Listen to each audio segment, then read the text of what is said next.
बिस्मिल्लाहिर्रहमानिर्रहीम।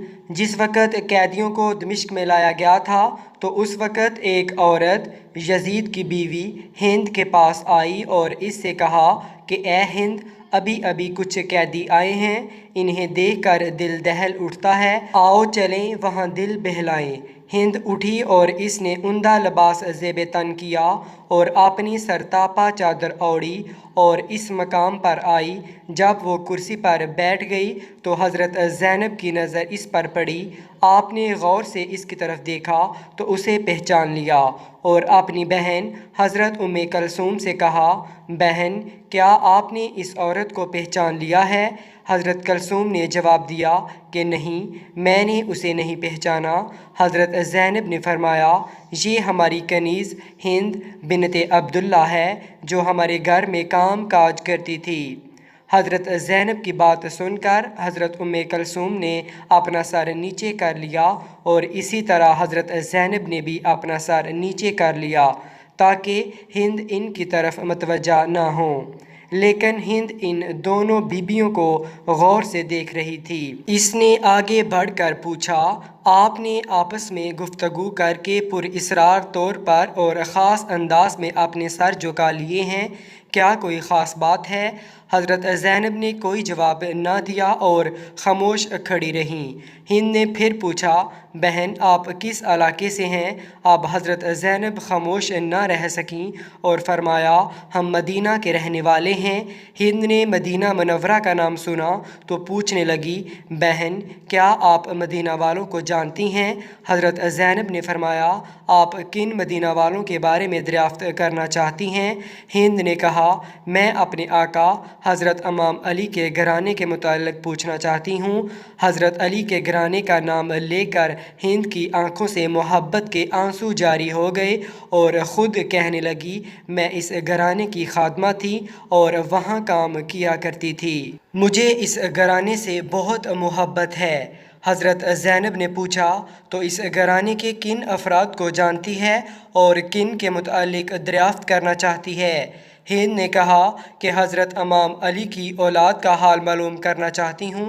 मैं आका हुसैन अलैहिस्सलाम और औलाद हुसैन अलैहिस्सलाम और हज़रत अली अलैहिस्सलाम की पाकबाज बेटियों का हाल मालूम करना चाहती हूँ। ख़ास तौर पर मैं अपनी आकाज़ादियों हज़रत ज़ैनब और हज़रत कलसूम की खैरियत दरियाफ़्त करना चाहती हूँ और इसी तरह हज़रत फ़ातिमा-तुज़-ज़हरा रज़ियल्लाहु ताला अन्हा की दूसरी औलाद के मुताल्लिक़ मालूम करना चाहती हूँ। हज़रत ज़ैनब ने हिंद की बात सुनकर अश्कबार आँखों के साथ जवाब दिया, तूने जो कुछ पूछा है मैं तफसील से तुझे बताती हूँ।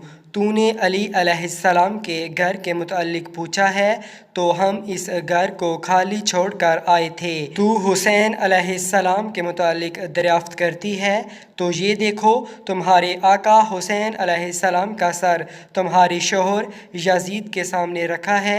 तूने औलाद अली अलैहिस्सलाम के मुताल्लिक़ दरियाफ़्त किया है तो हम अबू फ़ज़ल अल अब्बास समेत सब जवानों को करबला के रेगज़ार पर बेगुस्लो कफ़न छोड़ आए हैं।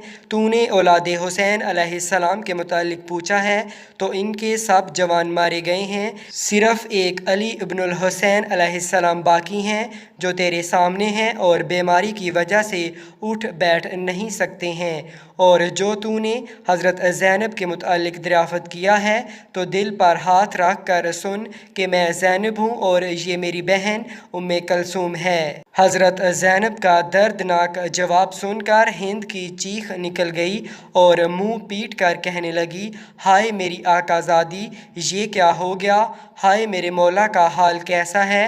हाय मेरे मज़लूम आका हुसैन अलैहिस्सलाम, काश मैं इससे पहले अंधी हो जाती और फ़ातिमा अलैहिस्सलाम की बेटियों को इस हाल में ना देखती। रोते रोते हिंद बेकाबू हो गई और एक पत्थर उठाकर अपने सर पर इतने ज़ोर से मारा कि इसका सारा बदन खून खून हो गया और वो गिरा करके बेहोश हो गई। جب ہوش میں آئی تو زینب اس کی طرف متوجہ ہو کر فرمانے لگیں، اے ہند، تم کھڑی ہو جاؤ اور اب اپنے گھر چلی جاؤ، کیونکہ تمہارا شوہر یزید بڑا ظالم شخص ہے، ممکن ہے تمہیں اذیت و آزار پہنچائے۔ ہم اپنی مصیبت کا وقت گزار لیں گے، ہم یہ نہیں چاہتے کہ ہماری وجہ سے تمہارا سکون تباہ ہو جائے۔ ہند نے جواب دیا کہ خدا مجھے اپنے آقا و مولا حسین علیہ السلام سے زیادہ کوئی چیز عزیز نہیں ہے، میری زندگی کا سکون ختم ہو چکا ہے اور اب میں اپنی زندگی کے باقی لمحات اسی طرح روتے ہوئے گزاروں گی۔